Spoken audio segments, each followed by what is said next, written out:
Here to recap the late afternoon game between the Minnesota Vikings and the Denver Broncos. And this game went precisely how I thought it would go. The score wasn't quite how I predicted. I thought it was going to be a 20-17 victory by the Broncos. But, you know, overall, this is the game I expected. I expected the Vikings to remain close. I mean, I saw the line for this game was like 5 or 6 or something like that. I mean, come on, guys. The Vikings have a good defense. They're going to compete, and the Broncos have shown they're not blowing people out. Not this year. Maybe in past years, yeah, okay, the Broncos are going to blow people out. Not this guy. Not Peyton Manning. Not this year. Peyton Manning just isn't good enough right now. Now, I still have them going to the Super Bowl. They're my Super Bowl pick. I'm going to stick with my Super Bowl pick, although the Patriots are really hurting me doing that. But, you know, what is up with Peyton Manning? Now, it's not that his arm is dead. I'm not buying into that. He's just inaccurate. Peyton Manning is just inaccurate at this juncture. He overthrows guys consistently, so it's not an arm strength issue. He just lost touch with his arm. He doesn't know what his arm can do on each individual throw. He doesn't know how much power to put on each throw. And then some throws just look like ducks. His decision making is still well above average, and that's why he's still a top 10 quarterback. I mean, Peyton Manning is still a top 10 quarterback, and with a top 10 quarterback and with a great defense, and yes, great defense that the Denver Broncos have, you're going to go to the playoffs. You're going to compete in the playoffs. Ultimately, though, will you win a Super Bowl?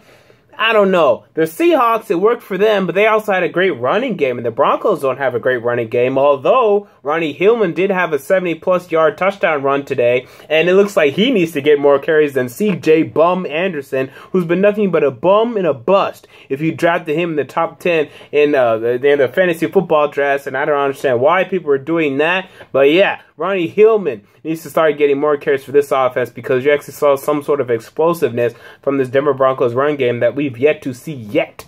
I believe there's like a statistic.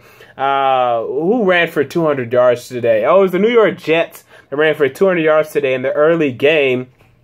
And there's a statistic that popped up on CBS, a little box that popped up and said that the New York Jets in that game had more rushing yards than the Broncos, Lions, and someone else had all season. I mean, that's ridiculous. The Broncos need to be able to run the ball better, and they ran the ball better today. Ronnie Hillman had a nice game. Really just one big play, but still a nice game. They need to give more carries to him. Demaryius Thomas and Emmanuel Sanders continue to make great plays, wonderful plays, as articulated well by Jim Nantz and Phil Simms, I believe, who are on commentary. I mean, come on. These guys are their number one receivers. And when you have two number one receivers on your offense, despite Peyton Manning's deficiencies at this late in his career, you're going to have a great chance to win each and every game. And they have a great chance to win each and every game. They're 4-0.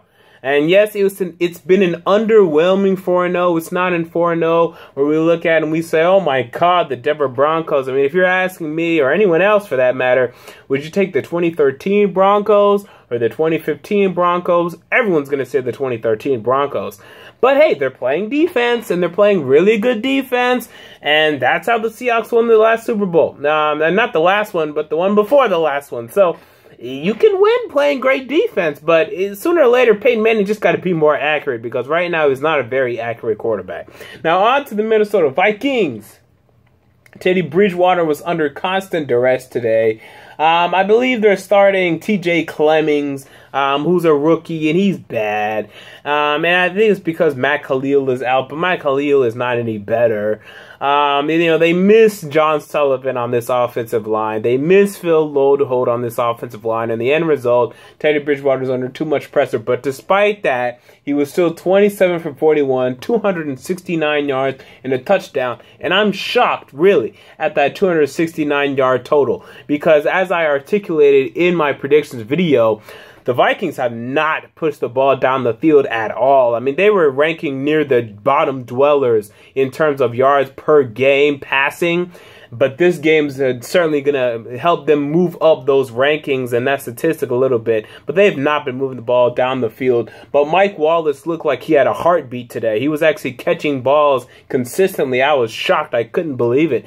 And Stephon Diggs, the rookie out of Maryland that the Minnesota Vikings picked up in the 4th or 5th round, he had a nice game as well. So it looks like he's someone that you can look out for. Charles Johnson was out. Who cares? I mean, this guy has, what, 50 yards in 3 games. Who cares that Charles Johnson didn't play? This guy's the most overrated guy I've heard on this team since Cordero Patterson. I mean, there are 2 guys over the past 3 years. You heard about Cordero Patterson. Oh, look out for him in fantasy. Bust. Charles Johnson, same story. Bust. I'm sick of these Minnesota Vikings wide receivers. Adrian Peterson had a nice touchdown, but besides that, was kind of quiet. I mean, the touchdown was, what, 50 yards or somewhere around that, but besides that, was kind of quiet. Yeah, it was a nice touchdown, but they didn't get consistent production from him. Big plays on defense from the Vikings defense. Anthony Barr getting a interception return and really setting up a Vikings touchdown at the end of the first half. Harrison Smith having a nice touchdown. Nice to see 2 of the Minnesota Vikings' best defenders, if not their best defenders, stepping up, making plays, continuing to grow defensively. I mean, this is a 2-2 team, but I mean, right now, I'm still borderline on them making the playoffs. I'm projecting it. Actually, I'm projecting them to be 7th. I think they're going to miss out now to the Carolina Panthers and the Seattle Seahawks in the wild card. And they're not going to win the division. They're not. So, you know, the Vikings, I think you're going to miss out on the playoffs this year. But it's a nice nucleus. It's a nice group that you have together. Got to fix the offensive line.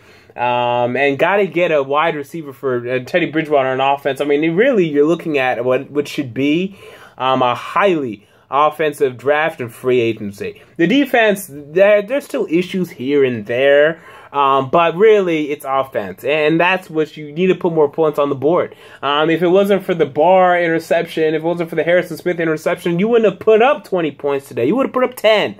All right, so need to get more production out of this offense. Now, really quick, talking about the other late games here today. Colin Kaepernick continues to be an imbecile offensively. 13 for 25, 160 yards, 0 touchdowns, 1 interception. I mean, he ran the ball well, had 57 yards rushing. But should he be running this much anyway? I mean, he hasn't progressed from one read and run guy. And sooner or later, NFL defenses are going to catch up, and the Packers defense caught up. And the Packers generally have not performed well against the 49ers. And you can say that their offense didn't perform well yet again against the 49ers today, but the 49ers could not take advantage. They put up 3 points. They put up 3 points. And in 2015, there is no way. Actually, hell, even in 1901, you're not going to win games by scoring 3 points. But you're definitely not even going to be close in 2015. So forget it. You know, their offense, it's a joke. And you know, it really is. It's a joke. It's so jokery that Tyrann Mathieu and Patrick Peterson love to tell you how much of a joke it is.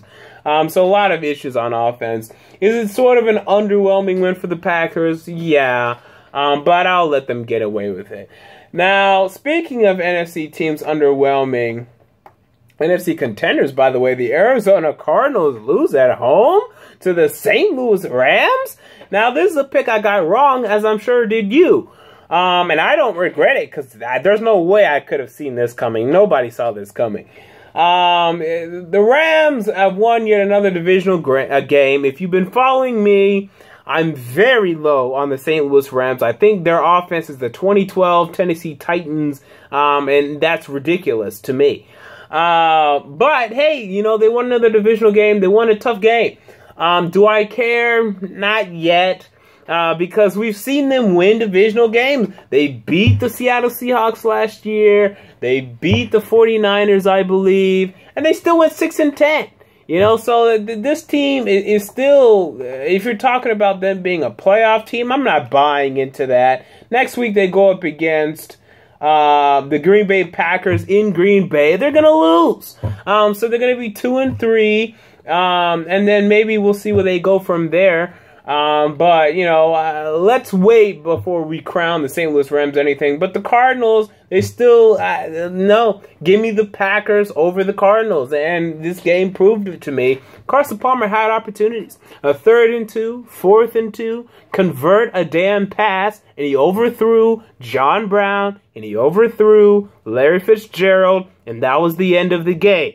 So when we're talking about Carson Palmer, and you heard all these guys talking about, oh, he's improved, look out, he's a top quarterback. No, as when the game was on the line, he didn't do it.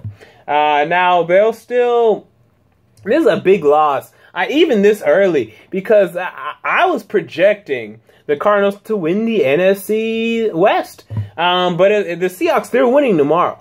Most likely. Now, I don't want to sound 100% on that because Marshawn Lynch isn't playing and maybe the Lions wake the hell up. But most likely the Seahawks are winning tomorrow. So now you're talking about a 1-game lead over the Seahawks and things start being a little shaky. Next week the Cardinals go up against the Detroit Lions in Detroit. And that's a dangerous football game. So the Seattle Seahawks might start making some moves in the NFC West.